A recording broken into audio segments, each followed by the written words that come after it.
Labadiena, sveikinamės iš Širvintų miesto, Širvintų centrinis stadionas. Čia netrukus prasidės Lietuvos futbolo federacijos taurės turnyro pirmojo pusfinalio rungtynė. Susitinka pirmos lygos lyderiai Transinvest futbolininkai ir Telšių Džiugas. Vilkų Bangos komanda taip pat veikia ne vieną sezoną Budapešto lygoje. Deividas Malžinskas, jo reidas ir dabar Dovydas Viršas puikių smūgių patikrina Simonės. Taip pat aikštėje visą laiką privalo būti bent vienas futbolininkas iki 21 metų ir vienas iki 19. Deividas Malžinskas. Gulasi po kamuoliu Lukas Ankudinovas, blokuoja šį smūgį. Telšių Džiugo kapitonas Ignas Kaškelevičius ir Simonė Moskinas.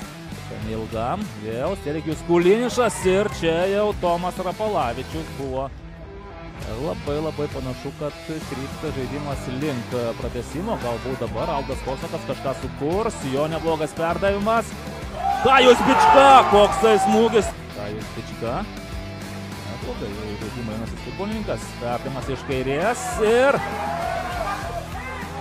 Ar bus smūgis? Levani Čiapocė ir vėl Simonė Moskino. Vaiči Kavačia ir paskutinė. Taip, paskutinė galimai ataka. Transinvest ataka, perdavimas. Ar bus smūgis? Valentinas Jeriomenko ir įvartis! Neįtikėtina! Baigiantis pridėtam laikui Valentinas Jeriomenko. Smūgių iš pusiau apsisukimo smeigia tokį įvartį, tokį smūgį, kurio net ir Simonė Moskino negali atremti, o Robertas Šmitas rodo, kad viskas.